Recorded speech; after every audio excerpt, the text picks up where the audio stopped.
अगर आपको यहाँ पे जो रिटर्न है ये परसेंटेज में कम मिलेंगे या फिर एक्सपेंस से ज़्यादा कट जाएगा, चार्जेस कट जाएंगे ज़्यादा, तो आपके इन्वेस्टमेंट में फ़र्क काफ़ी लंबा देखने को मिल सकता है। इस वीडियो में दी गई जानकारी केवल शिक्षा और जानकारी के उद्देश्य से है। कोई भी निवेश करने से पहले अपने वित्तीय सलाहकार से सलाह जरूर लें। दोस्तों आजकल एक सवाल बहुत ही ज़्यादा फैला हुआ है कि भाई एसआईपी अगर हम कर रहे हैं तो हम म्यूचुअल फंड में करें या फिर हम ईटीएफ में अपना पैसा इन्वेस्ट करें। तो इसी के बारे में इस वीडियो में समझेंगे कि आपको म्यूचुअल फंड में इन्वेस्ट करने पर ज़्यादा फायदा मिल सकता है या फिर ईटीएफ में इन्वेस्ट करने से ज़्यादा फायदा मिल सकता है। दोस्तों ये जो सवाल है ना बिल्कुल इसी तरीके से है कि हमें रोटी खानी है, ठीक है, हमें रोटी खानी है। हम भाई जो है कि बाजरे की रोटी खाएं कि मक्के की रोटी खाएं कि भाई यहाँ पे हम गेहूं की रोटी खाएं, ठीक है। तो आजकल डॉक्टर ना इन तीनों की अलग अलग रोटी खाने से मना करते हैं। ना तो आप पूरे बाजरे की रोटी खाओ, ना तो आप मक्के की रोटी खाओ और ना ही आप गेहूं की रोटी खाओ, क्योंकि गेहूं की रोटी खा तो आपके शुगर लेवल बढ़ जाते हैं, मक्के की रोटी खा तो कोई और चीज़ें होती हैं, बाजरे खा तो कोई और चीज़ें होती हैं। तो यहाँ पर डॉक्टर जो सलाह देते हैं कि 4-5 आटे को मिलाकर जो मिलेट्स होते हैं उनको अगर आप खाते हो तो आपके लिए ज़्यादा फायदेमंद होते हैं। आपको सारी चीज़ें प्रोटीन मिनरल्स वगैरह सारी चीज़ें आपको मिल जाती है एक ही जगह पे, तो मिक्स करके खाने पे ज़्यादा फायदा मिलता है।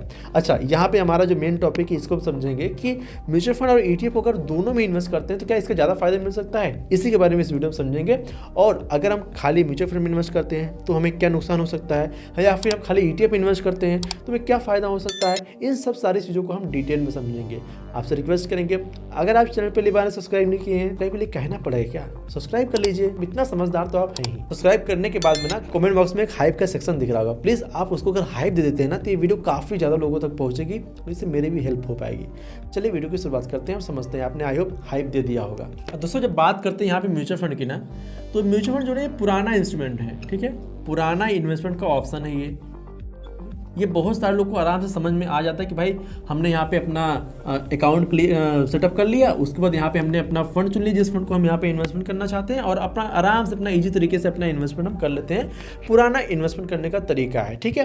तो म्यूचुअल फंड में लोग इस तरीके से भी इन्वेस्टमेंट करना पसंद करते हैं, उनको बहुत ज़्यादा तामझाम नहीं करना पड़ता, डीमेट अकाउंट नहीं खोलना पड़ता, तो बहुत सारी चीज़ें यहाँ पर थोड़ा ईजी हो जाती हैं। लेकिन इसका नुकसान थोड़ा सा क्या है, मैंने आपको पहले बताया, अभी एग्जाम्पल आपको दिया ना कि मक्के की रोटी और बाजरे की रोटी और गेहूँ की रोटी अगर अलग अलग खाते तो कुछ नुकसान होते हैं, कुछ फायदे होते हैं।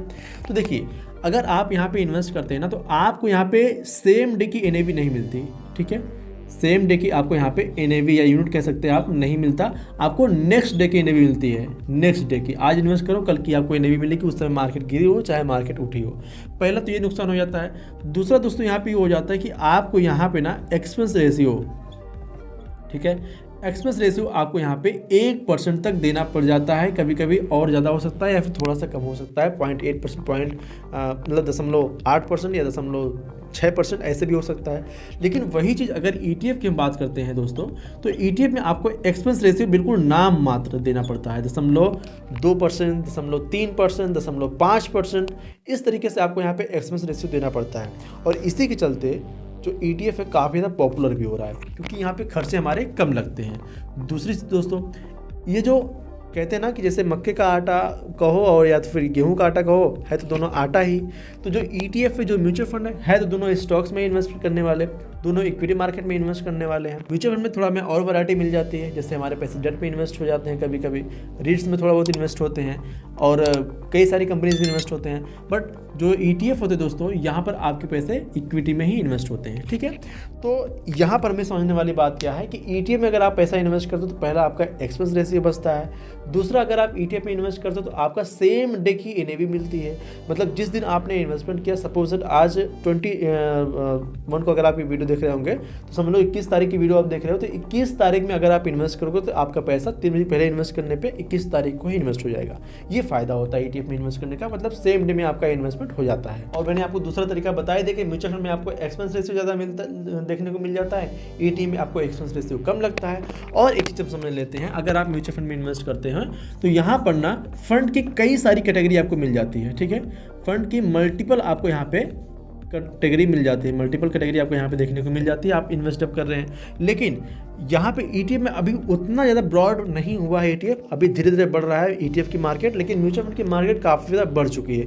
ये पॉपुलर क्यों हो रहा है? क्योंकि यहाँ पे आपको सेम डे की इन्वेस्टमेंट और एक्सपेंस रेशियो आपको यहाँ पे अच्छे खासे देखने को कम मिल जाते हैं, जबकि यही म्यूचुअल फंड में ज़्यादा मिलते हैं। लेकिन म्यूचुअल फंड में क्या है, मल्टीपल कैटेगरी में इन्वेस्ट करना चाहते हैं हम कर सकते हैं। डेट में इन्वेस्ट करना चाहते हैं उसका फंड है, लिक्विड में इन्वेस्ट करना चाहते हैं उसका फंड है, स्मॉल कैप का अलग फंड है, मिड कैप का अलग है, फ्लेक्सी कैप का अलग है, सेक्टोरियल का अलग है, थीमेटिक का अलग है।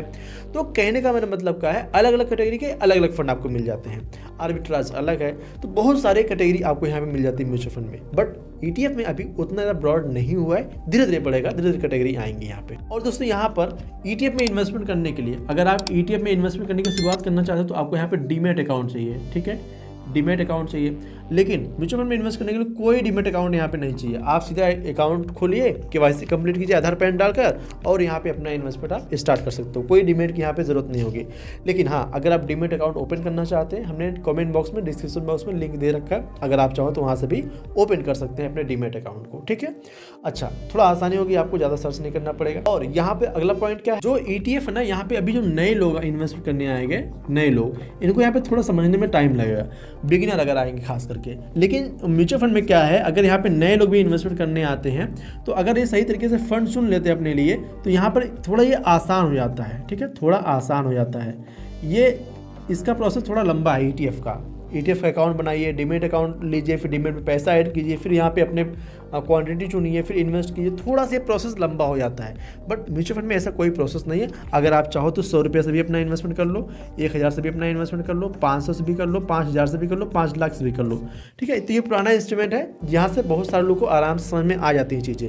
बट ETF में थोड़ा समझने के लिए मुश्किल हो जाता है हमारे लिए। अब यहाँ पे सवाल उठता है, ये तो हो गई इसकी डिटेल वाली बात, लेकिन अगर यहाँ पे हम इन्वेस्टमेंट करना चाहते हैं, हम एक ही में इन्वेस्ट करें या फिर दोनों में इन्वेस्ट करें, या फिर म्यूचुअल फंड में इन्वेस्ट करें या ETF में इन्वेस्ट करें, चलिए उसको समझते हैं, जरा सा आपको समझाने का प्रयास करते हैं जिससे आपको चीज़ें क्लियर हो पाए, ठीक है, ताकि आपको कोई कंफ्यूजन ना रहे। मेरे इस वीडियो का मकसद यही रहता है कि आपको कोई कंफ्यूजन ना रहे।